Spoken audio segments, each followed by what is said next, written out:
உங்களோட அந்த சீரியல்ல தான் வந்து பாத்தீங்கன்னா அந்த சாங்ஸ் வந்து பாத்தீங்கன்னா ப்ளே பண்ண ஆரம்பிச்சீங்க. அதாவது ஏதாவது ஒரு சீக்வன்ஸ் வரும்போது வந்து பாத்தீங்கன்னா அங்க வந்து நம்மள வந்து பயங்கரமா ரசிக்க வைக்கிறப்பல ஒரு சாங் போட்டு குதூகலம் பண்றீங்க. சோ இது வந்து மக்கள் எப்படி எடுத்துக்கிறாங்க, அந்த ரீச் எப்படி இருக்கு? இல்ல எல்லாமே பிடிச்சிருக்கு அவங்களுக்கு. அந்த சாங் வரது வந்து நடுவுல வரது ஒரு மூவி பாக்குற ஒரு மாதிரி ஒரு ஃபீல் வருது.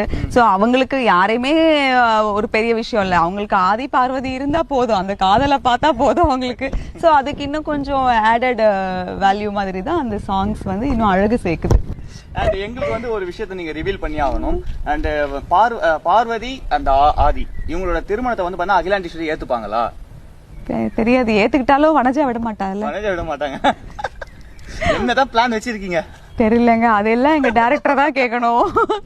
எல்லாமே அவர் கையில தான் இருக்கு, அவரை தான் கேட்கணும். புது படம் வந்து பாத்தீங்கன்னா இன்னைக்கு ஷூட் போட்டாங்கன்னா அவங்களோட கதையை கூட நம்ம கேட்டு வாங்கிடலாம் பொழுது. ஆனா உங்ககிட்ட சீரியல் பொறுத்த வரைக்கும் நீங்க எந்த சீரியலுமே வந்து எது முடிவுன்னு சொல்ல முடியாது. ஆடியன்ஸ் எதை விரும்புறாங்களோ அதை நோக்கி தான் கதை டிராவல் ஆகுமே தவிர நாம ஒரு முடிவு வச்சு அவங்களுக்கு கொடுக்கவே முடியாது, எதுவும் திணிக்க முடியாது இங்க மக்கள். ஏன்னா நம்மளை விட ரொம்ப தெளிவா இருப்பாங்க அவங்க. ஓகே, இப்போ வந்து வனஜா வந்து பாத்தீங்கன்னா நம்ம அகிலாண்டீஸ்வரி வந்து அவங்களோட டயலாக் ஒண்ணு பேசுறாங்க. சோ இந்த இடத்துல வந்து பாத்தீங்கன்னா வனஜா என்ன பண்ணனா, சோ நீங்க அந்த அக்கான்னு ஸ்டார்ட் பண்ணுவீங்கல்ல, உங்களோட அந்த ஸ்லாங், அந்த ஸ்லாங்ல நீங்க பண்ணுவீங்க. ஓகேவா? போயிடலாமா?